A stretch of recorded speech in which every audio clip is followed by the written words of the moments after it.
do introductions. We got Brian from Monkey up on screen. We got John Roy from one of the best ska bands ever, Unsteady. Absolutely. We got Junior Ska Boss Josh Coutts in the house. The man responsible for Viva Ska Vegas and like many other awesomeness happening in the ska world. And we have Steve McElhenney, Steve being attacked by his dog Stevo, the drummer of the famous band, the Diablotones. And then we have Bosco, DJ Bosco, local music extraordinaire, as our final guest. Say hi, everybody, all at once. Hi. Hi, everybody. Hello. What's happening? Everybody. All right. Well, if you notice that we actually all look like 6 people that are about to write really long manifestos. Yeah. Yeah, right. They wrote these long manifestos. Yeah. There's not a lot of diversity on this show. No, really, my manifesto is going to be on mozzarella cheese sticks and marinara sauce. I'm a little bit country and I'm a little bit rock and roll. But mine will be street fight. How about that one? Shit. So, and thank you everybody for showing up. What this is just a general discussion about what people have been doing this year for since everybody's been shut in. If you have any new projects, you can talk about that. If you have some new thing you're doing, like underwater basket weaving, tell us about it. Rock it for a minute, and then if you got any ideas for where music should go in the future, bring those up too. So anybody, let's start with you, John. John, your band has been quite influential, not only in the ska scene, but in my personal life. Tell me more about my eyes. Aww. So close, John. So close to me. Give me a second, guys. Tell us a little bit about what you're doing now. What did you put in my drink? I should have some more. Yeah. John, talk to us. Tell us what you've done in the past and what you're going to do in the future.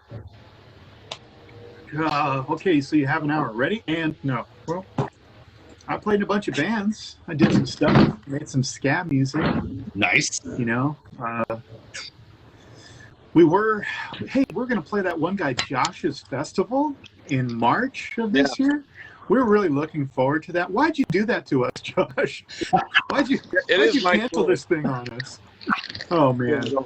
I miss you, and I hopefully we'll be able to see you coming up. I mean, I want to play this again. Before this, whatever this was that just happened, or is happening, or will continue to happen, we had started playing a whole lot more, and I was really enjoying that. We actually have like an album and a half to 2 albums in the can. And I was looking forward to putting out more singles and then putting out a couple of albums. Obviously, all this stuff has been on, permanent death hold, but it's all sitting there ready to go. So I think that we're going to make it happen again. And I've been really happy to work with a whole bunch of people remotely and do sessions for other people's stuff remotely. And that's keeping me busy to keep me sane, because I need to do things all the time to stay sane. I don't know how you guys are, but I think I've watched all the Netflix and all the Amazon Prime already. Right? And now I've watched all the Disney Plus because, well, you have to. I've been doing the Netflix and chill until I'm frozen. Right. I think my dog. I actually Netflixed and chilled so much that my shoulder went out of socket. What's up?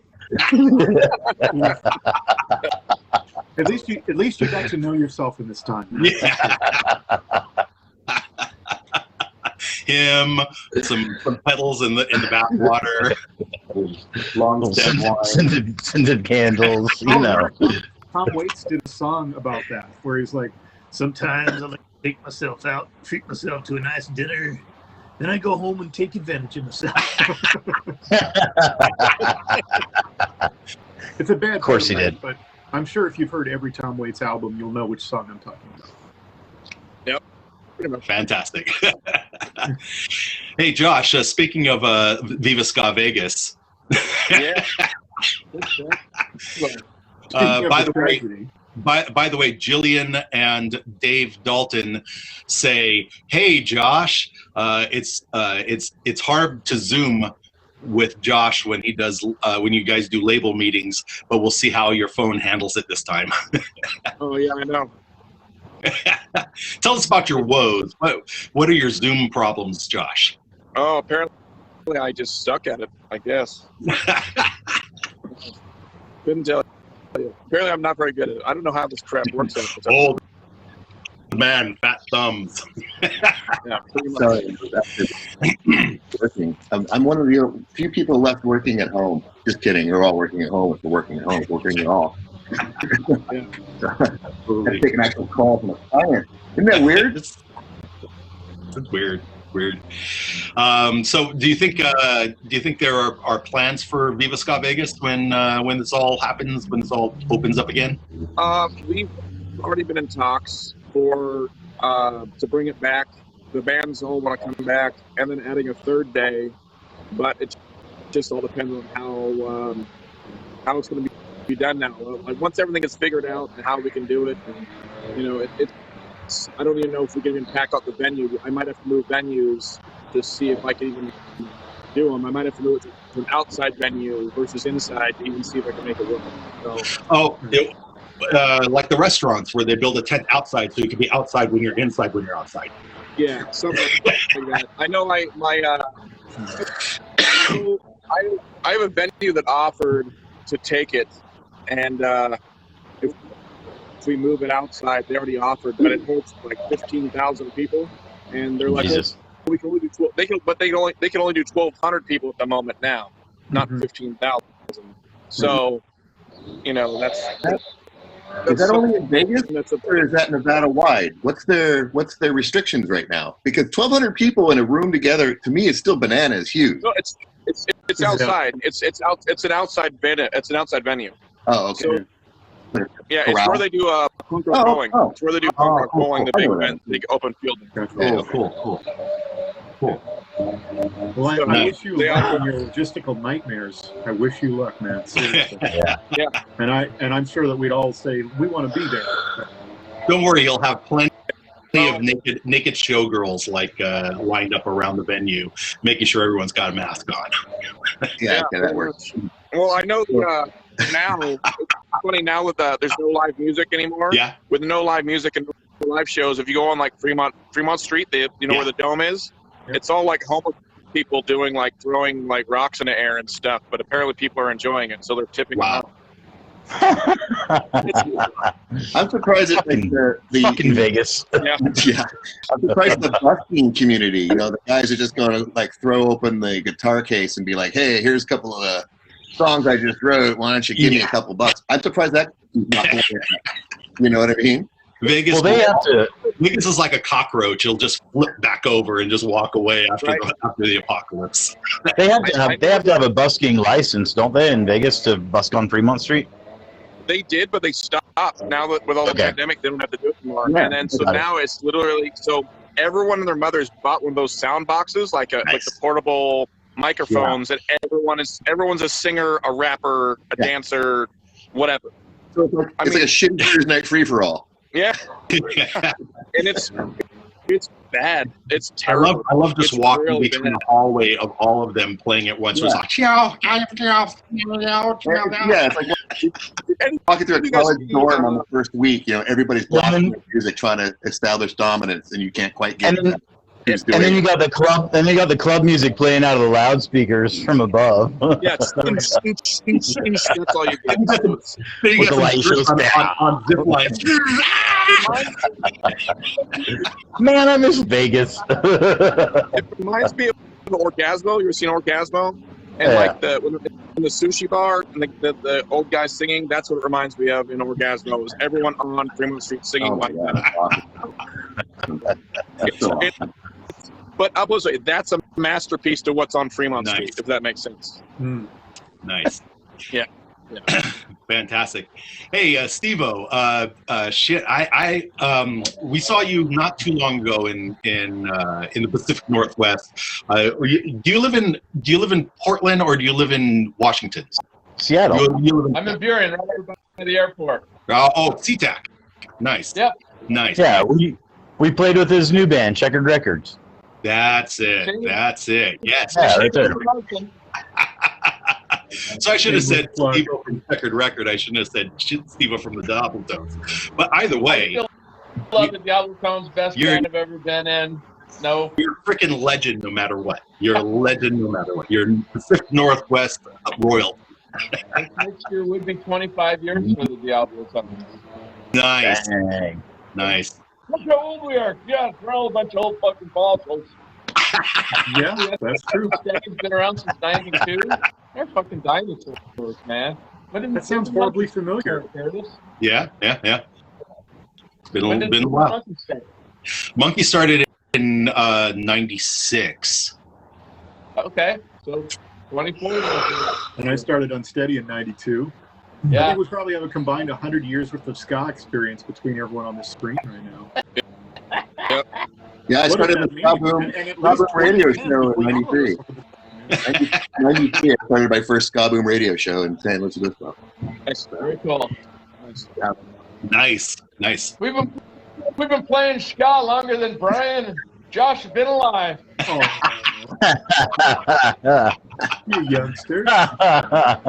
You cute little fellas, you cute little fellas. Hey, I started in Monkey when I was 21, and I'm almost 40, so fuck off. You whippersnapper.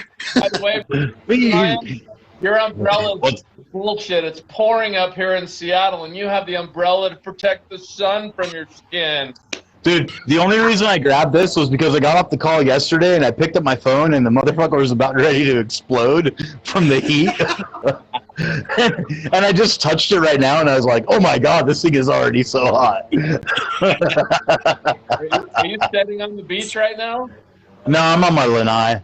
Oh, okay. Oh, come on. No. I'm going to have to stop you right there. So we could see any bikinis or whatever. Out of all of us, you're the only person in the whole entire room here who has a lanai, Brian. I'm just saying. Everybody else calls it a porch. Hey, you know what? They don't call it a porch out here. You call it a porch out here, they go, oh, you fucking helly. Hey, Brian. Hey, Brian. I've seen a few howlies get their asses beat. Gilligan, fetch me another coconut. I think I want to coin the phrase for you, Brian. You're living the ultimate David Lee Roth lifestyle. That's really where you are right now. Yeah, in Waikiki, a block from the beach. Yep, I know where I'm at. Do you do that double take off the lanai? Where you go?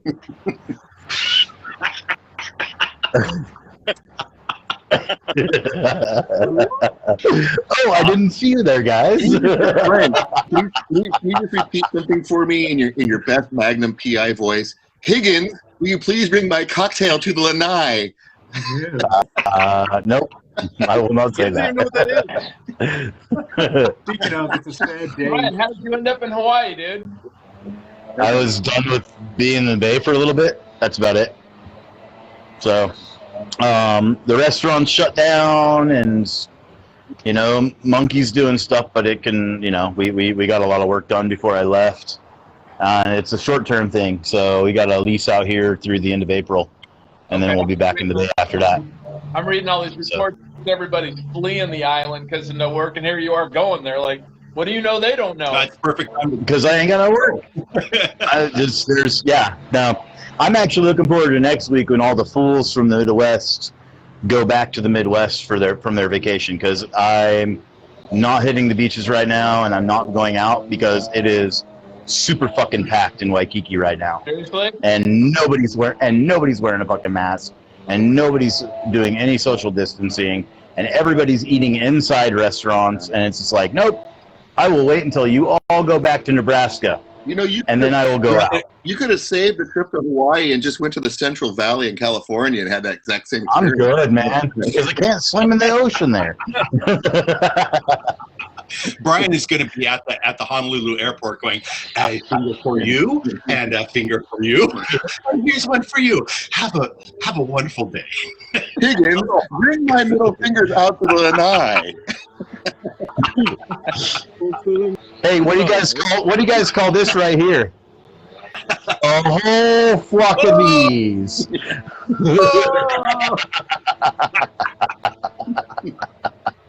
No, And with that, let's read a little bit of what people are chiming in on. David Woodworth says, "Keep it down, Josh." Charles Vezinaw says, "Yo Gabba Gabba," for some reason. I don't know. He's on the wrong show. Amit Almond Joy I can't say the last name. Says, "A bunch of good-looking dudes."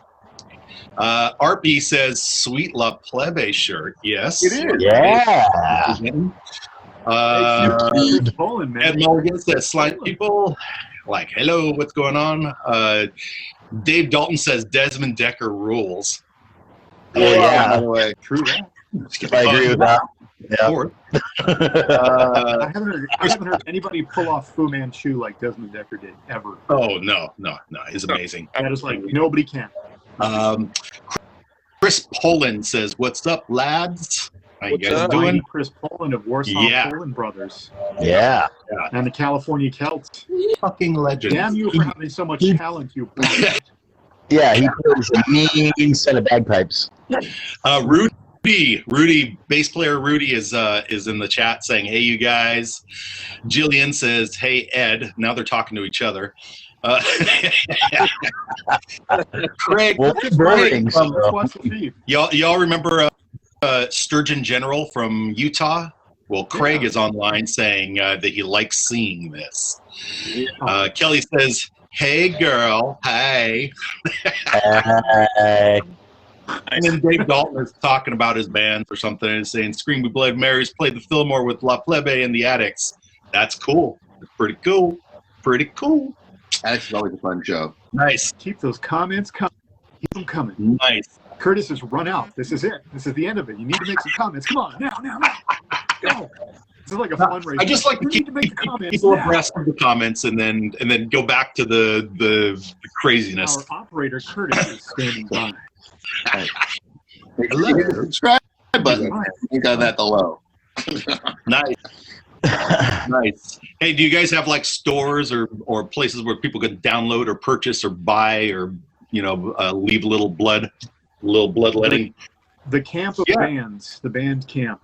Unsteady's on that. We've got like 14 songs on Bandcamp, and hopefully Kevin will get a bunch of paperwork done, and we'll have like 15 more new ones we're going to pop up too. Sweet. Nice. So 50 more new ones, meaning stuff we did 2 years ago that we can't put out. Nice. Like songs. And now from the vault. You got songs from the vault you're going to be putting out? Oh, absolutely. The vault, meaning there was no vault. It was current, but now it's not. you have and this goes for a lot of you guys. I mean, you guys have like those gems that just, and I've talked to Curtis about this, those gems that you've recorded, and it's like, we've kicked it around, and you just wait for that right time to pop it out. Like, is that something that may be in the works? I know for Unsteady, I have an entire album we did live in the studio for Asian Man Records that got held back because of a contractual obligation in 1998. And it has never been released, and I doubt more than 14 people have heard it. So I'm like, hey, you know what? It probably sucks, but who cares? Just put it out. But is the limitation up on that one? People to hear it. Is at the terms of limitation come out on that one where you can just put it out? It's not like nothing's holding it back. Yeah, it's past the 5-year mark. So literally, I can put out all 3 albums. The 2 that we already released and the 3rd one. Just put them out, and then this next EP and album as well. I'm just put all of it out at the same time. I don't care. Like a ska band's ever gonna make freaking money. Ha ha ha. At least not when I'm in. Nice dog. It's my new dog. Yeah. What's your dog's name? Josh got a new dog. You got a That's Great my Dane. It's Dog Rosie. Yeah. Rosie, say hi. Oh, that's a good looking dog. Rosie. Rosie needs a Rosie's a good girl. Rosie could give pony Yeah, she's big. She stands on my shoulder. She's taller than me. lessons. That's how No, Josh no, is. put your camera back on your dog. That's much better than your face, Josh. Well, everyone knows. Oh, cool. Hey now, Little family dog. show. Easy now. Look at Hey, those tails. Stevo. Aw. Stevo, Dave Dalton says he wants You know to buy that a you can get Checkered more Records right? tee. Who? Stevo, Dave Dalton says he wants to buy a Checkered Records tee. Okay, we're gonna have a CD pretty soon, and we're gonna have to figure out the whole Bandcamp merchandise because we got shirts and we'll have CDs pretty soon, and we're not quite there yet, Dave. But thanks, I appreciate it. Nice. Merchandising. Merchandising. Every time I hear merchandising, I actually say that to myself over and over again. Mel Brooks is in my mind, waiting for someone to say merchandising. Hey, John, what's the URL on the Unsteady store on the Bandcamp? I guess I'd have to look it up. I mean, I imagine if you look up like Bandcamp, Unsteady Band, or Unsteady Music, let me take a look. Most Hey, likely I'm online searchable, in front of a I would computer. think. Let me take a Correct? look. No? Searchable? Just use the search box. Let us see. Unsteady. Unsteady on Bandcamp. We'll Google in real time, folks. Man. We're talking merchandise and stuff. Like This, I got this is riveting. This shit right here is riveting. Me looking up Bandcamp. Yeah. Yeah. Yeah, but Unsteady. five guys in their 40s-ish looking at one dude Googling something. It is once again a family holiday. Hand to me. Hand to me. That's that's new age porn now. This is porn now in the fucking pandemic. This is 40s, new, huh? new age Actually, porn this now. is what we do for. I don't know if I should give this away because, you know, this is my my OnlyFans page. Actually, this is what I do on my OnlyFans page. You know, like the next song is called. You get the small taste for free here. Put your Man. headphones on. Put your headphones on. This is ASMR. The most important person in the world. And now I'm going to crinkle up some fabric for you to listen to. Oh, God. And now the sound of me gulping. Wait. It's delicious. So yes, it's unsteady.bandcamp.com. Weird. None of it. Unsteady.bandcamp.com. Okay, Yeah. I'm gonna put in a thread here. And it actually has all like the artwork and the titles for a bunch of tunes. Steve, Like, does your the one- can the one literally about just the say cold beer? The Orange Trader. What? Right? Does your can literally just say cold beer? Oh, let me see. What does it look like? Pub beer. Okay. Close enough. Okay, who's old enough to remember Slim Price beer? Hmm. Yeah, you're not. I'm old enough to remember the generic beer from Repo Man. Remember just beer Yes. with Yes. the blue ring around it? Blue stripe. Yeah. I remember all the generics, and remember all the. In San Diego, we had Gemco, we had Fedco. Before Costco, it was Price Club. All these membership stores with all the generic everything. Like, you need 5 pounds of cheese. That's what you need. It's a log. I'm like, What's different and that's why. now? look I like mean, this. really, I'm full of cheese constantly. It's because they had Vienna beef bagel dogs by the box at 24, and that's why I look like this. You did this to me. You can do that. I You didn't get do body it. by bagel dog. Very close to this to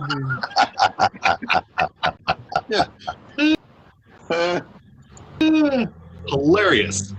So like it's healthy. I got us 48 croissants in a pallet. It's totally healthy. It's great for you. Yeah. It's got healthy butter in it and healthy flour.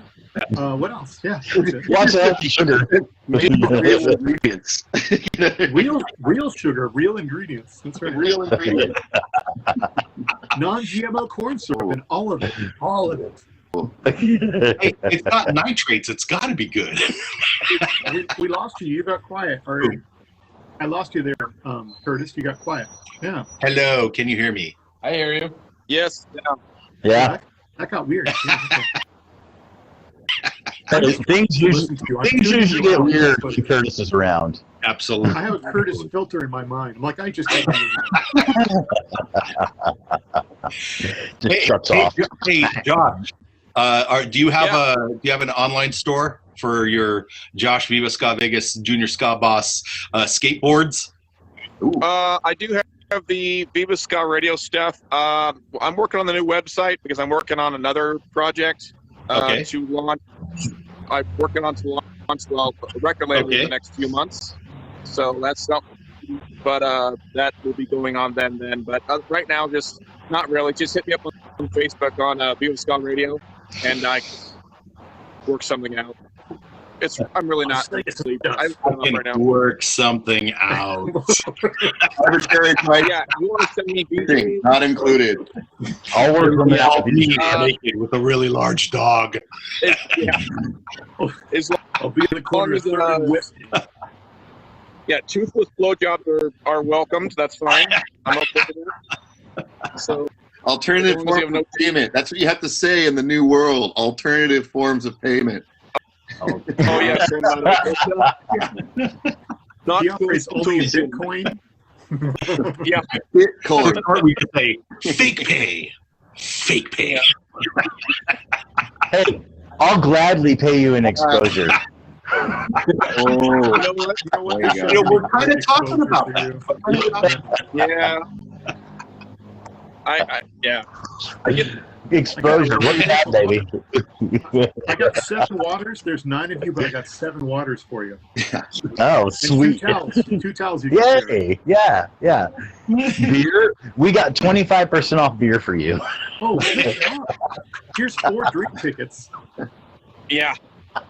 For the 10 people here, 4 drink tickets. Well, admittedly, if you give a ska band 2 drink tickets each, you'll probably put the bar under. That's my favorite, actually. We give you a $75 tab at the restaurant for restaurant and bar. I'm like, oh, thanks, great. Did you see that 2 people already ate it? They already ordered everything before we got here. Oh, okay. By the way, that was the whole Blues Brothers act over and over again. Like, hey, sign this on the dash. I'll be right back. Man. You guys are so awesome. Listen, the bill is $275 for your drinks and your food, but really love your set, guys. Thank you. Yeah. Also, we take Bob, it's a beautiful place you got here, Bob. We're going to take a collection from the band. Can I get 2 records and a shirt for free? No sale today, monkey boy. It's for the jukebox. Curtis has the ultimate inside joke. Do you remember the story? I'm sure you remember the story. And then you could embellish it to the point where it's totally nothing like the story, and it'll be even more entertaining. So tell me. No. Tell me about the no sale today monkey boy thing. Or I was from the heart. You play for the heart, bro. You gotta play from the heart. No, we were God, where were we? Kansas City. I think we were in Kansas City, Missouri, and I was stepping in very lightly on the toes of Kevin, your awesome keyboard player, by joining Unsteady for a tour as the keyboard player, and I was allowed, so gracefully allowed, to sell monkey merch as well on the table. And so this lady came up, she's looking at the stuff, and she got this really tall, skinny cowboy guy behind her, like doing this with a beer can. And she's like, "What is this about?" And I'm like, "Monkey, it's a band that I play in from San Jose. You should really check it out. It's really good music." And he's all, "No sale today, monkey boy." And that just became like lore from there. That was it. Every day, no sale today, monkey boy. Don't say the name Monkey Boy. And then there was some other guy that same night, some Hispanic guy that was like, "You man, you guys play from the heart." They say from the heart. Kurt. Because he saw Creed play guitar, and Creedy is actually I will say this wrong, but probably a German-Japanese heritage. Yeah, but he looks Mexican. But he's like, hey, I don't care if you are Chicano. You Play baby from John. the heart. Remember? Yeah. That was at the station, which was actually a gas station. Oof. Remember? It was like an out-of-business gas station with probably 14 people there. I'm like, are you sure this is where we're playing? This is the station. perfect for a band that's traveling, like 17 states away, just an empty gas station. Why not? That sounds about right for a monkey tour. Yeah. Trust me, all the small band tours are just like that. Or Omaha. Has anyone played Omaha at the Cog Factory in Omaha, Nebraska? Well, I don't know. It was a cog factory. Cog Factory. Yes, like the owner's son was able to use the front room of the factory where they are machining cogs in the back to have a ska show. Whoa. So we played, and in between songs, all you heard was while they were machining stuff. So we had to play louder and louder because every break. And this next song is fucking Cog Factory. What? But ever since you played, it's now called the Skog Factory. Oh no! Can we get rid of this guy? Winning. He was trying to name off potential band names to me yesterday and making me insane. It's like, don't use ska in the name. How dare you? That's just wrong. Nice. Everyone's done that now. Okay, buddy? Nonsense. It's got to come back. It's coming back I'm not hard. even going to mention something. But has anybody ever just named their band Ska Band? That's Just good. Ska Band. Yeah. One just, word. Ska band. Oh, man. Just Ska Band. Ska Band. Ska band. I don't know why nobody's ever come up with Alaska. Nebraska, Alaska. Alaska. Mine was always, I wanted the band to be called TBA or Special Guest. Yeah. We play every show, man. Van Halen, Special Guest. Yeah. Nice. Very good. What else is happening? What we got going on in the Pacific Northwest?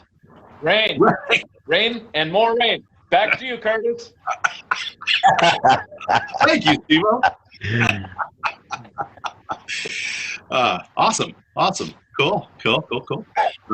Anybody doing any side projects? Any little mix-ups with people, files across the internet to make massive bands happen? I've been working on a ton of it. It's been really, really fun. I get to work with people that I've always wanted to work with. Are you raising your hand? Like, why does it have to be Are you raising your hand? only? What's that? Yeah, no, I did just what you were talking about. Several years ago, a buddy of mine that I grew up with, our first band, we were 11, 12 years old, been friends ever since. He unfortunately got killed in a car wreck a few years ago. And we took a song that he wrote years ago. I don't know if it's on my Facebook post, but we took a song that he wrote and got a hold of his old singer in Missouri. He tracked the vocals and keys and stuff, and bass player down in LA tracked the bass. Guitar player in Clovis did the lead track. I tracked the drums up here, and I had everybody set up their cameras and roll video, and we had tons of pictures of our buddy that passed over the years and stuff, and we put together a really cool memorial video from everybody around the country. So none of us ever collaborated, so it's kind of fun. First time I've done that. We had to coordinate on tempo and who's doing what. Yes. No, don't let her in. Don't let her in. Okay, cool. Hey, shut up, Josh. I'm talking here, damn it. Fuck, Josh. Have some respect. So Well, man, that's why you got kicked out of class all the time. Back in the He's trying to room. run Oh, his mini horse. She took the biggest, world's biggest shit, and then she ran across it and ran it across the fucking yard. I'm like, ah! They're probably big red logs. They steam. Dude, they're fucking huge. She laid shit's bigger than my other dog. And that was, I'm not taking away from your touching fucking story, by the way. That was amazing. I don't want to turn it into a dog shit thing. I really don't. That's not my bag. But I mean, like, that was really awesome that you did that. And it's really cool that you're able to do that as far as tracking. And I know that Curtis and his band has done it. And you guys didn't try to do it like one take live. Did you just like send pieces to other people and then have them track and then add to it and then add to it? talking to Curtis or me? I'm talking to you. I know Curtis does. Curtis lives around the, listen, you want to talk dog shit? Curtis lives around the block from me and walks the damn dog in front of my yard all the time. So. Well, go over there. Go over there. Do it over there. So, we originally tracked it back in 1990 on my 4-track Foztex cassette recorder. Yeah. Yeah. And who remembers the Foztex? I know Josh and Brian don't. Oh, yeah.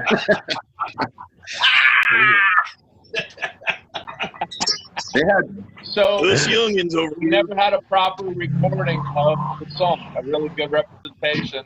And just last year, his singer buddy actually put out his own CD, and he put that song on the CD, but he had a drum machine and his own thing going on. So I asked him, like, dude, can we have your vocal track and keyboard and acoustic guitar track?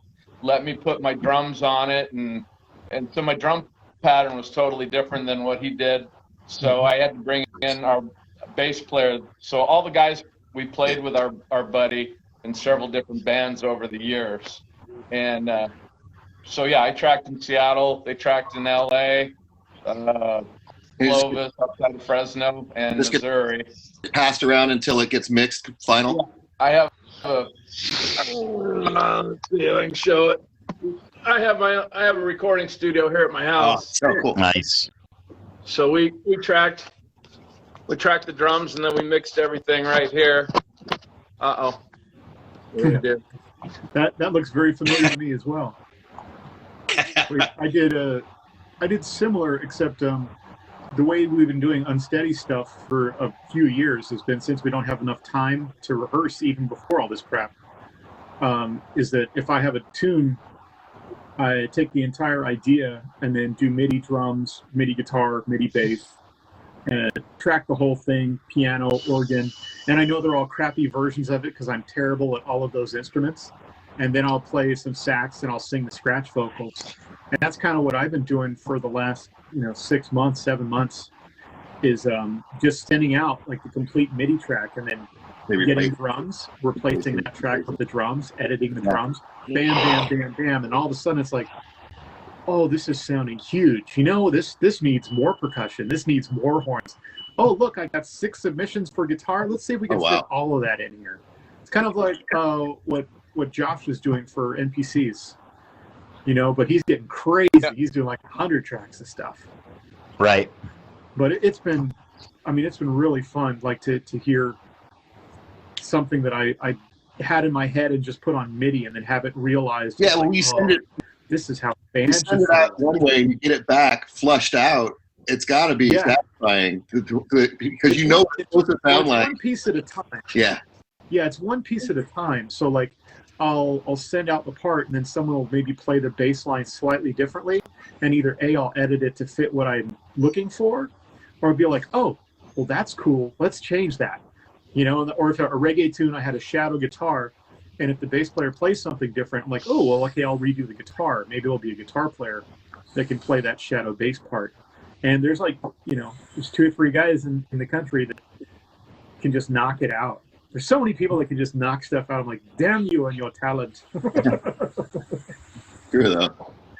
That's super cool. Those are the cool stories. You know what I mean? On my screen, I've got like 17 songs right up here now that are just in various forms of completion or non-completion. Sweet. And now silence. Say something, Curtis. Silence. No, I mean, Curtis, both of you guys. I mean, like all and everybody in bands here, of course. The new way of recording and doing this stuff. You know, like I mean, we were talking about this on the last time I was on one of these about the content, like putting out content and putting together content. It's literally like all brand new, all DIY, all figure it out as you go. And as this all happens, it gets better and better and better. Obviously, nothing's going to replace a live show. Nothing's going to replace that sitting in a room and playing with your bandmates and Steve Albiniing it and stuff like that, of course. But there's something really cool about, like you said, where you can go, well, I want this bigger. I want this bigger and bigger. And your band doesn't just stop with the members in your own band. You can be like, hey, make a phone call. I mean, Nerdbox, of course, and say, you know, so-and-so from across the country who, you know, we've met twice, but you freaking inspire me. Can I send you this track? Can you do something about it? And I know Curtis has done this with guys around the world. And yeah, and it's super, super freaking neat to see, because it's just like when you think about how isolated things used to be, and we're talking the 90s. And when you get a record, you're like, oh man, this band out of DC that I'll never be able to see, but there's their music, you know, like there's the Pacers right there, there's, you know, the Checkered Cabs or whatever. Like, these guys are fucking rad. I'll never see them. Now you're so much closer to them. I'm not fucking talking to you guys on a Zoom call. You know what I mean? Yeah. Like, Yeah. It's great. I really wish we had this technology 30 years ago. You know? Yeah. Really good. That's like, It's like, oh, a pandemic? Is that what it takes? Damn it. Why does it have to take that? complete economic and social breakdown causes the best music ever? Perfect. No way. Yeah. I think what I'm looking forward to the most, as far as like when some form of normalcy comes back, because of all of this collaboration and distance collaboration, there is going to be a lot greater outreach of bands that you wouldn't normally have gotten on the road with. There are bands in New Jersey and Massachusetts, a band in North Carolina and Florida and freaking Arkansas or England. All these bands that you're like, we didn't know you, I didn't know you, I had no idea who the hell you were, you had no idea who the hell we were, but because I'm part of this big distance collaboration group, and we're chumming it up on Facebook, we're chumming it up on Zoom calls, and now the only thing that we want to do is go on a tour together. Mm-hmm. That's the only thing we want. Like, that is going to be, well, I think absolutely beautiful.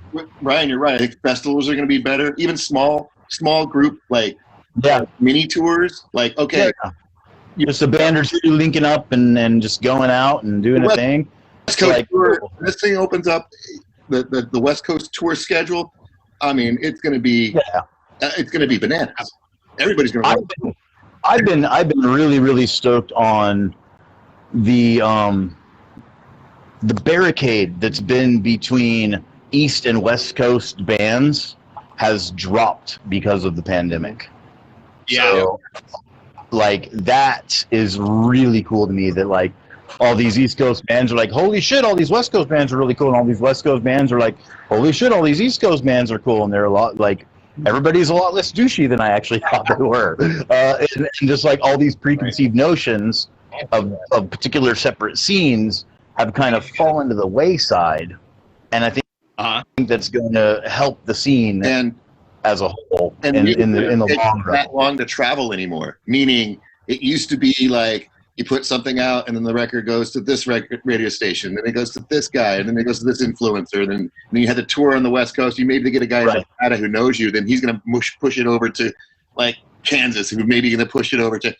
Now it's instantaneous. You know, like we were talking about this earlier.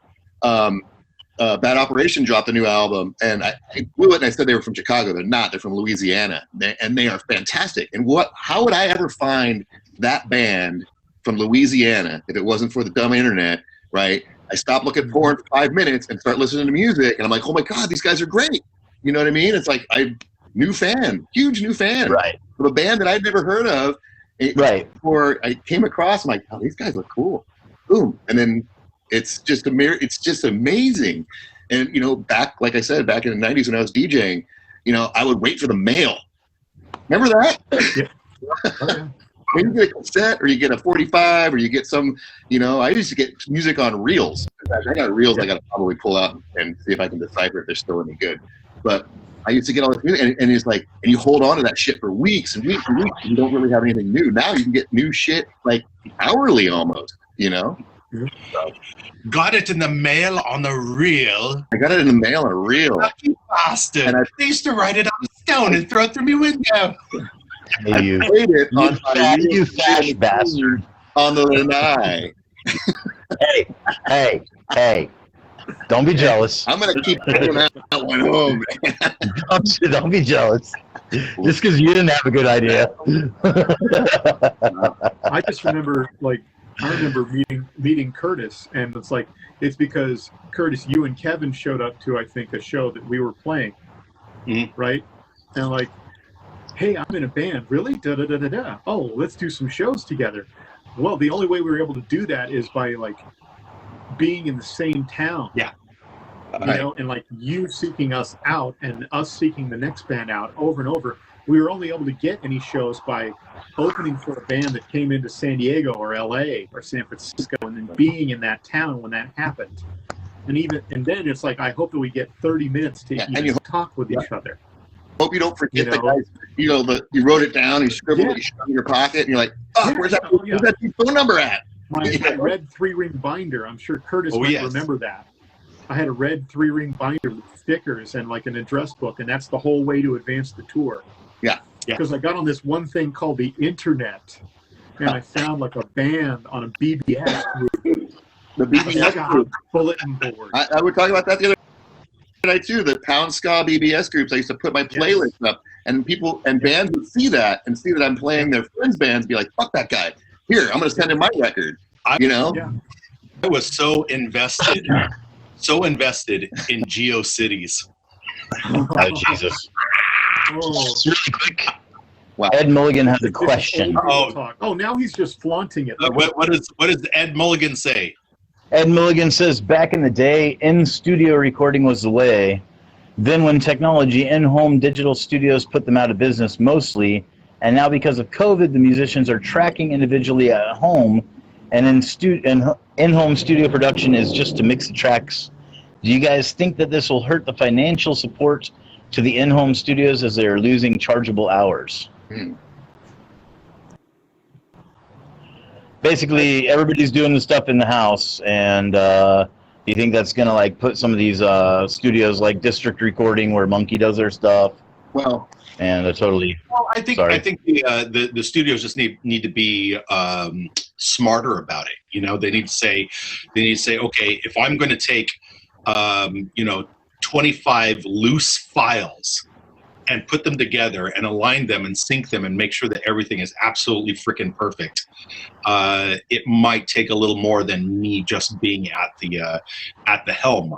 So what I'll do is cut the rate. Instead of doing a standard package of $300 for a 5 or 6 hour block, you say, okay, send me the files the best that you can record them, and I will tell you whether they're usable and if I can make them better, if I can make them quality. And if I can, then I'm going to charge you $250. So you're thinking that the editing actually takes more work than recording. Yeah. But you think that the studio value is actually the end product of mix and edit? Mix and edit and make sense out of the mess that someone provides you. Mm-hmm. But the thing is studios can't bitch too much, because over the years, as technology gets better and better, and GarageBand and all this other stuff, that it is the video kill the radio star kind of mentality that they've had. But you can't be the frog in the pan. That these are so many at one time, by the way. But it gets hot.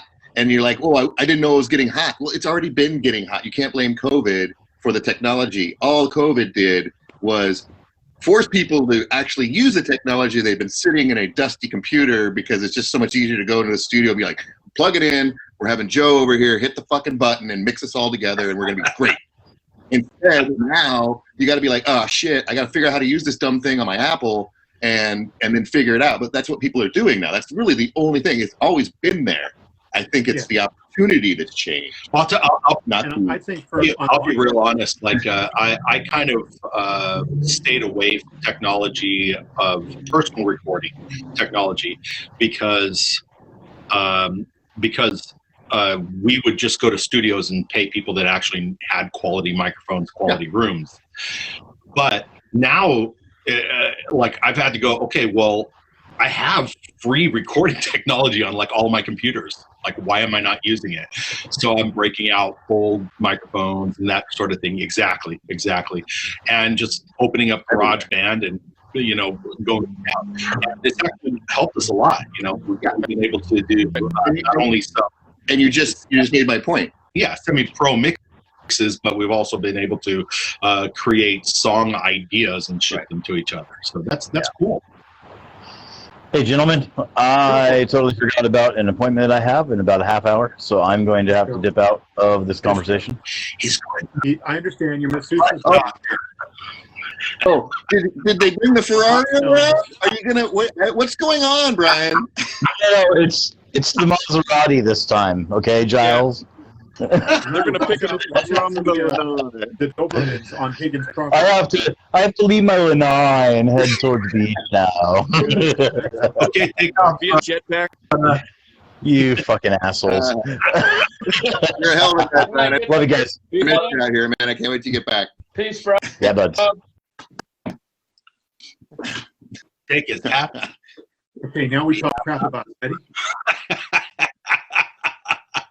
It's like fucking God. Who's the Disney character with the umbrella? The nanny. The Disney character with the umbrella, the nanny? Yeah. Mary Poppins? Mary Poppins. Yeah. Brian is now Mary Poppins.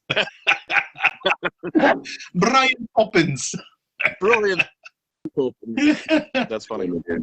So I still think that, like, especially for my band, we want to track live. I think it sounds best when you at least have a drummer and a bass player, and, you know, for me, drummer, bass player, organ player, and myself to do scratch vocals and horn cues. I just like to have that. Everyone does, I think, to feel that you're playing together in the moment, so it doesn't have to get over edited beyond belief.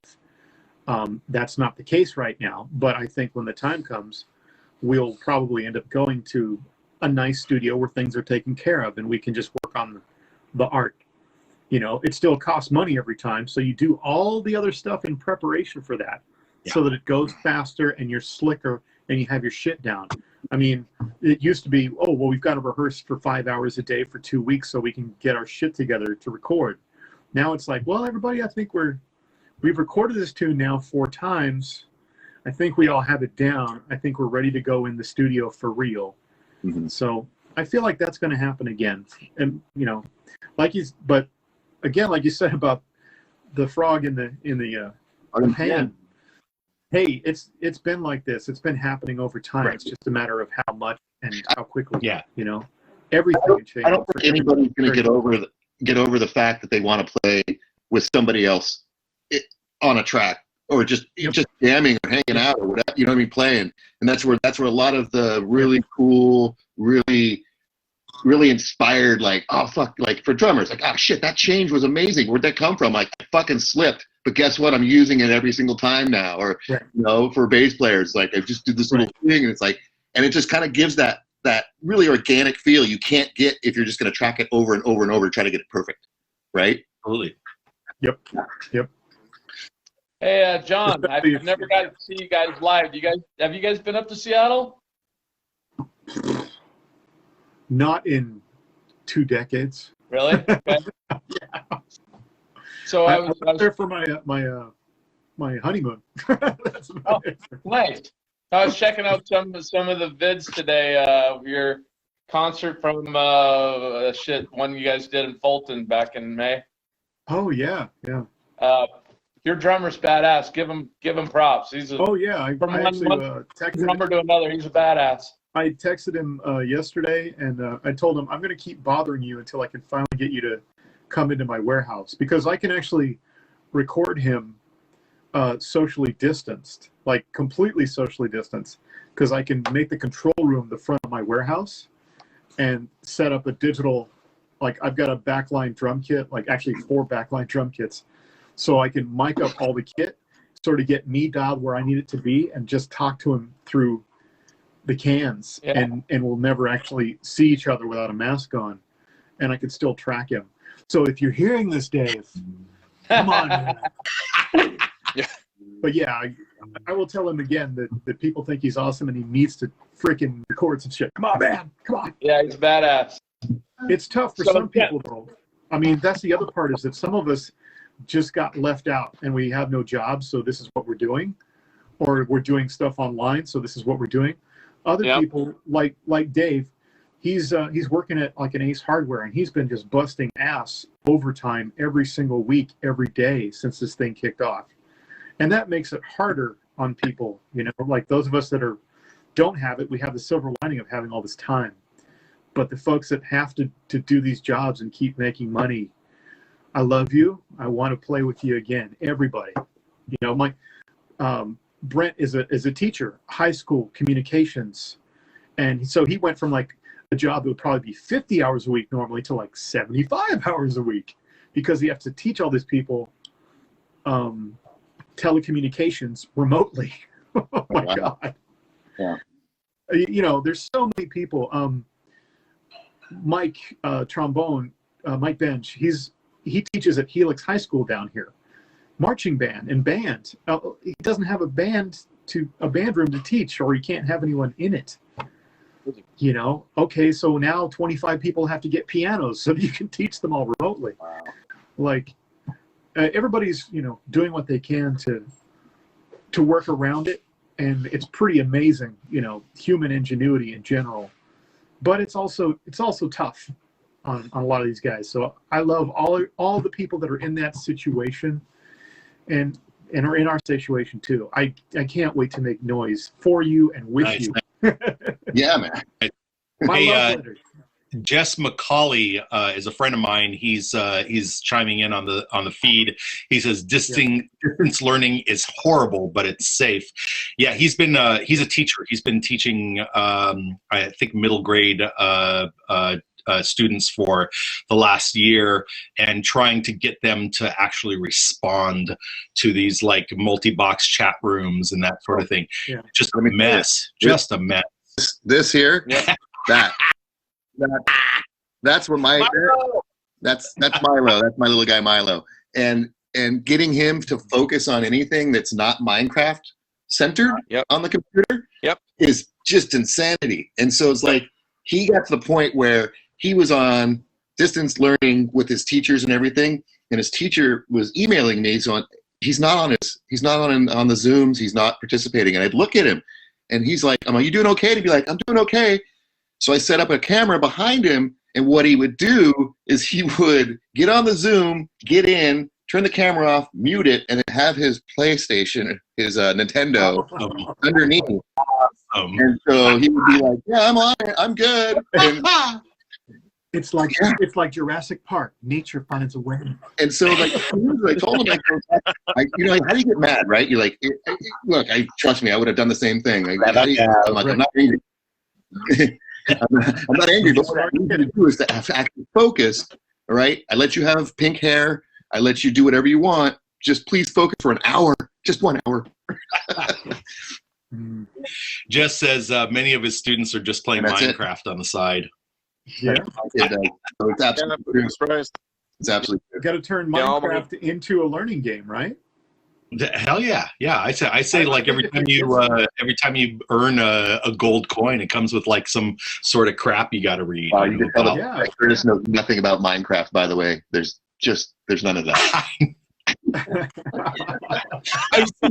I've seen Minecraft, you son of a bitch. I've seen it on T-shirts at Target.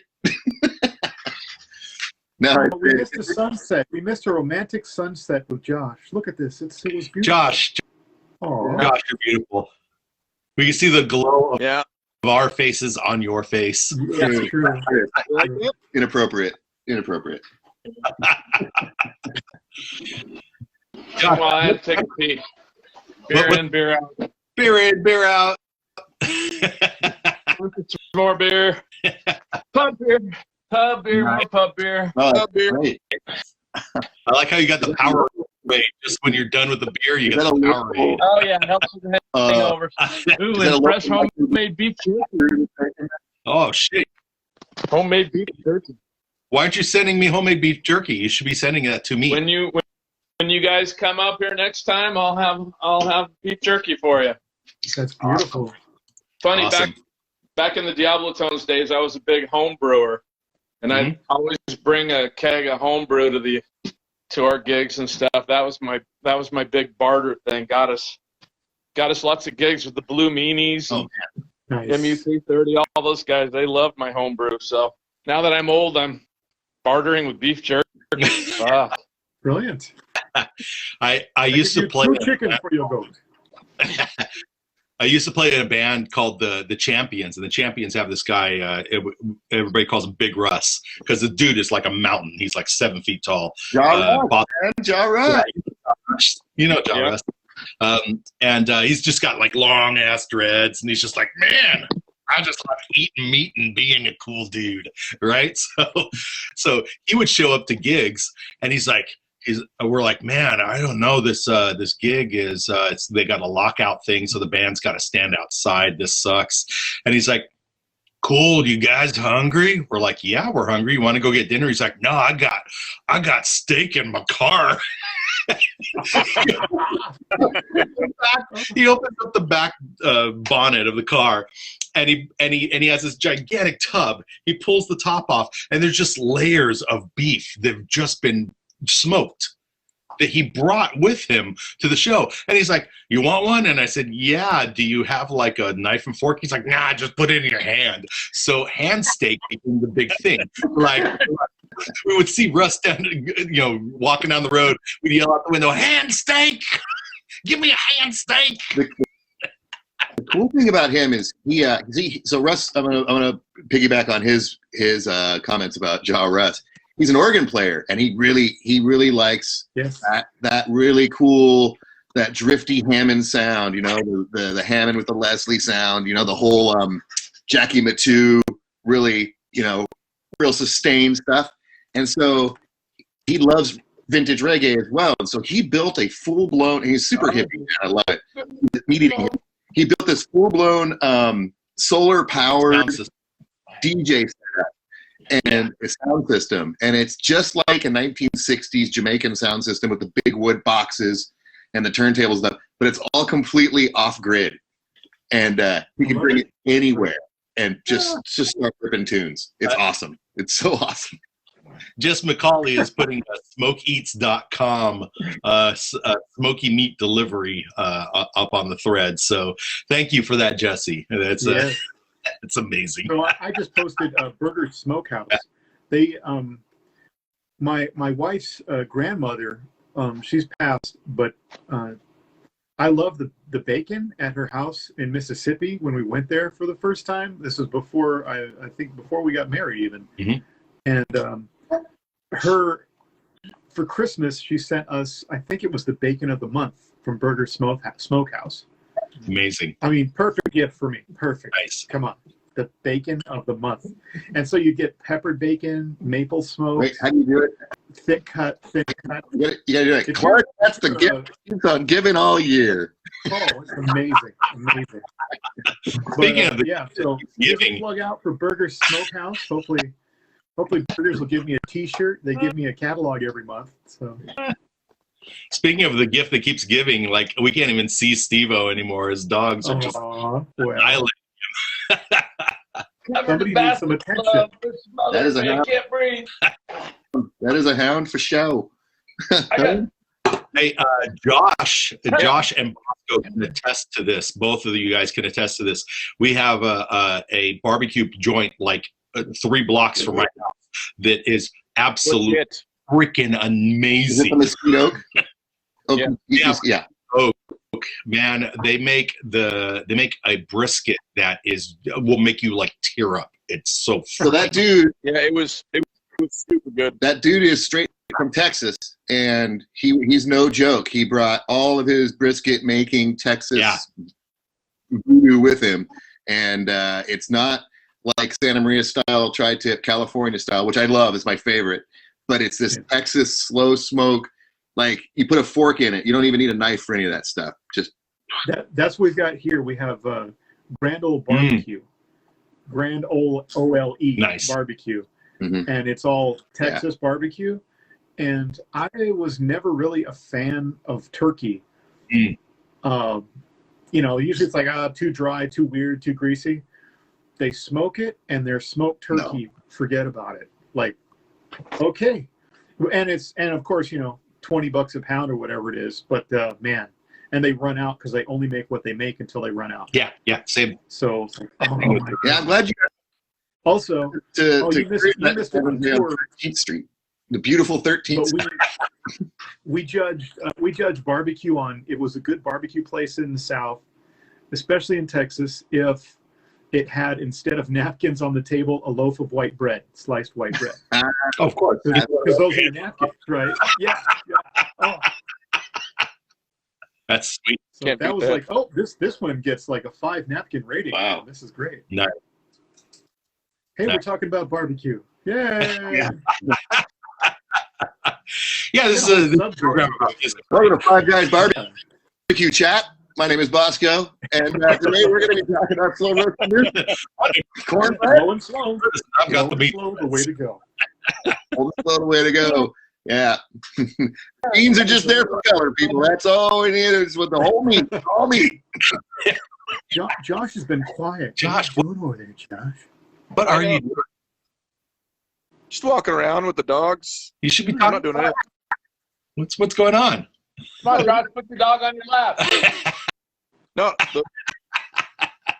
That's a big dog to have on his lap. Come on, Josh. That looks like a lap dog to me. Jeez. Yeah.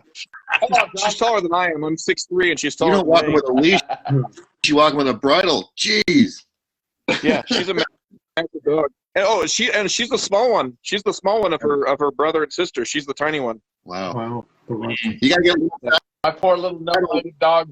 Little Every time my dog goes and make them. they're like, oh my God. Funny part of that is I just got her from Jose Canseco, like the baseball player. No shit. Yeah? Wow, really? He lives here. He lives here in Vegas. Jose Canseco lives here in Vegas now. And do you know what he does now? Huh. He invites you to go hunt Bigfoot with Jose Canseco.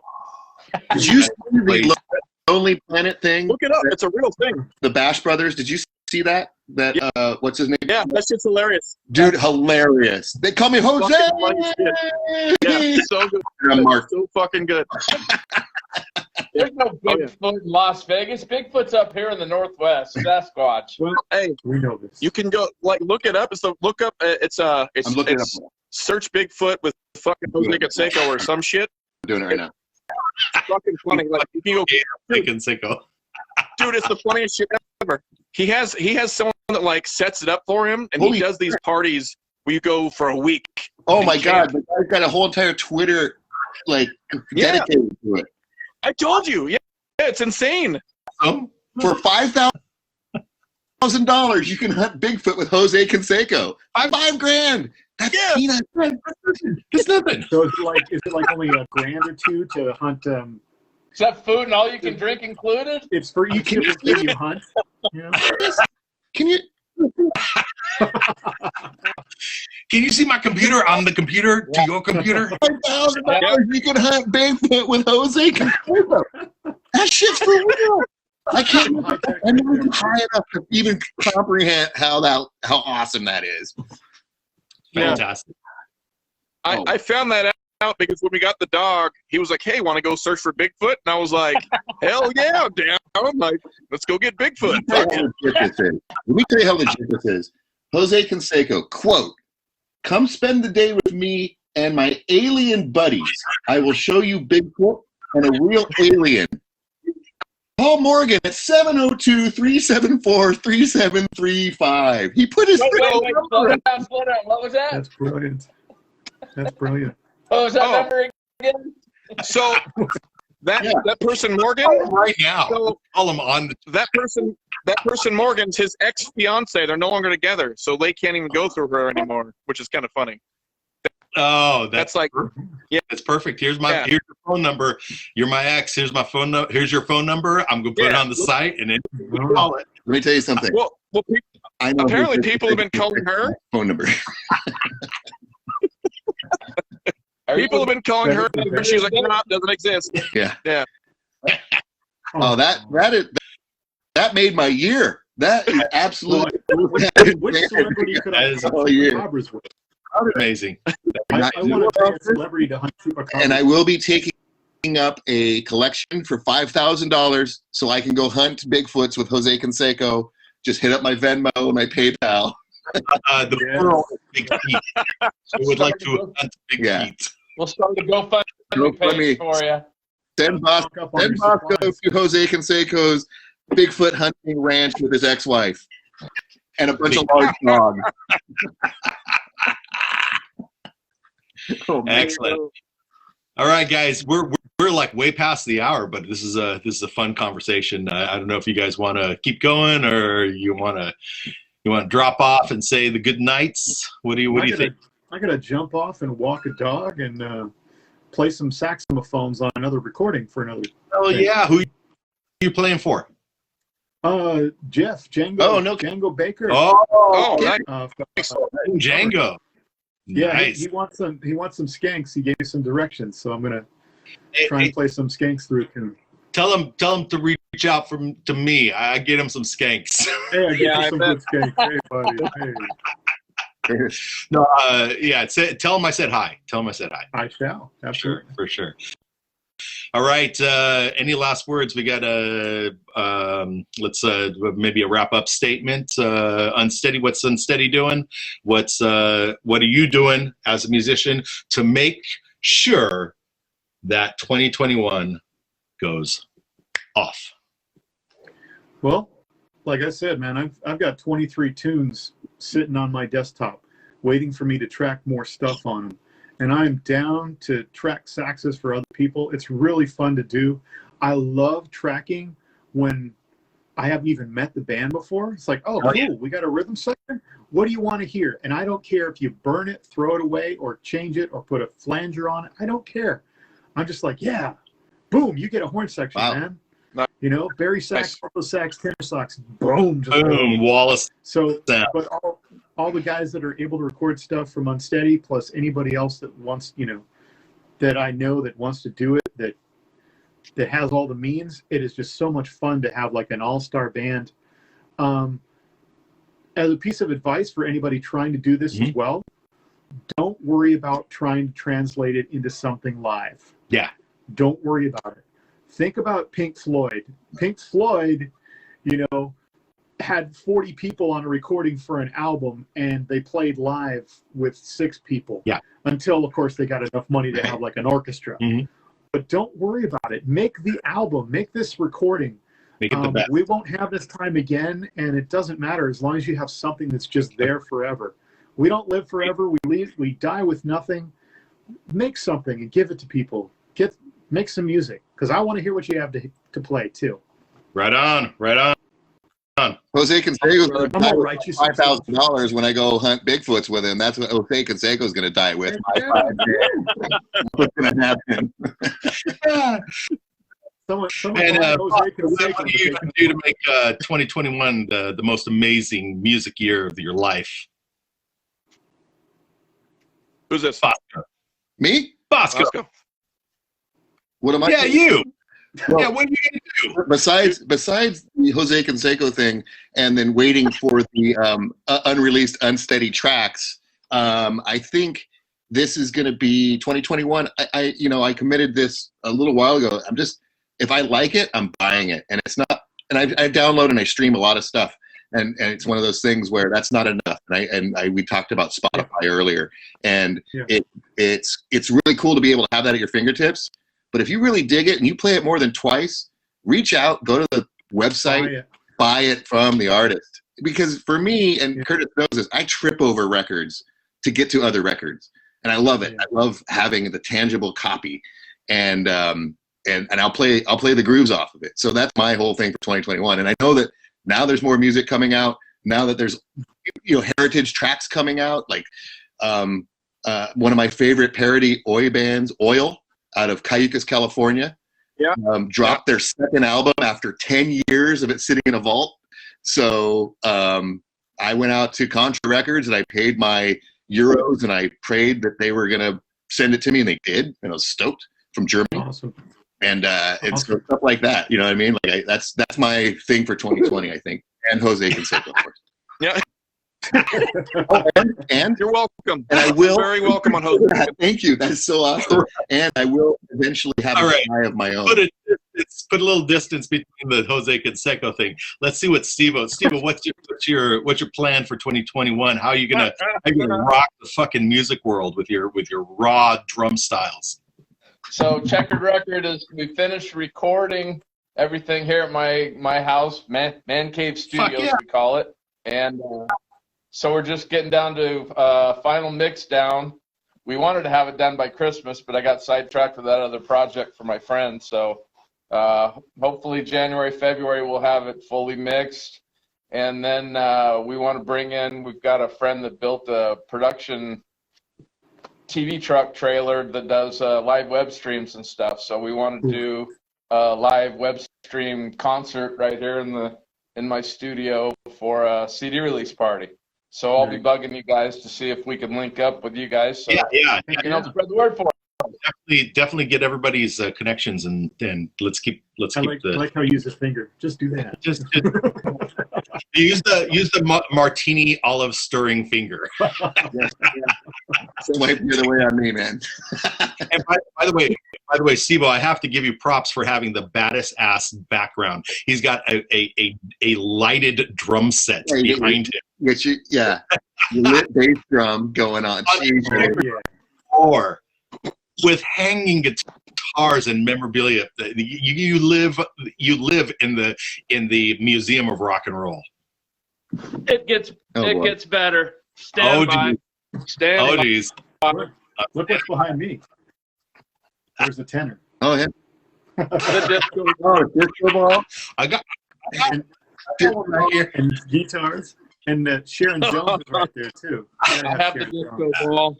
Here's the studio. There's that's my gigging kit. Nice. There's the guitars. This is my recording kit. Yep. Multiple kits across the big room. Yeah. Wow. Yeah, we're all set because like when we practice, everything goes right to the studio. Mm-hmm. So we track everything. That's a great way for writing. It's the easiest way for writing. So that's how we're going to do our live stream dealie. Everything, nice. The amps and everything are all mic'd up and right through the board. We'll just bring in the TV truck and amazing. Run some cameras in here and send them an audio feed from my board, and away we go. Looking amazing. Awesome. Looking good. Good. Nice. Well, Josh, what are you going to do for the music scene in 2021? Music scene, I'm still writing, or I just started writing over the pandemic for OC Music News. Oh, yeah. So as much as anything I could write on ska, I've been doing a weekly ska story of underground, big bands, any type of ska music I could find. Anybody unheard of, I've been slowly trying to chip away as many bands as I could possibly find, one a week. One came out this morning on a ska punk band that has kind of like a Operation Ivy Rancid-y sound, but a little mixed with like Specials and Op Ivy. If you throw them together, that's what they made. I keep doing that. My story's been reaching about 20,000 people, clicks, I guess, on the website. Nice. And I've been enjoying that. I'm launching my own radio station, not just my radio show, but I'm actually launching my own station itself. And I will be doing that in the next couple of months, as well as launching a record label by March, April-ish. So, yeah, busy, trying to stay busy, trying to help out who I can, trying to get the word out for any band I could see. If I can help you, I'm definitely trying to do that, do what I can. Well, you got some tracks if you need them. Yeah, trust me, I would love them. Trust me on that. Nice. You'll send you a track of them just like. All the arm farts, nothing but a whole album of arm farts. That's the next Mike Patton album. It's going to be all hand and arm. Yeah. And then, and other than that, I mean, I just plan to do that, the Jose Canseco thing with Bosco down there. So, that's good. Pretty awesome. So good. So good. Damn you, Jose Canseco! Come Jose! Ghost Bros with Well, this is- Jose. Come at Yeah. me, Ghost Bro. What are we looking at? Ghost Bro, do you even bench Ghost Bro? Awesome. Okay, well, it's been a great time. Shoot, I'll this stream will be up on the site indefinitely, so just check it out, share it with some friends and family, and keep the ska thing going. Much love, guys. Thanks, man. Yep.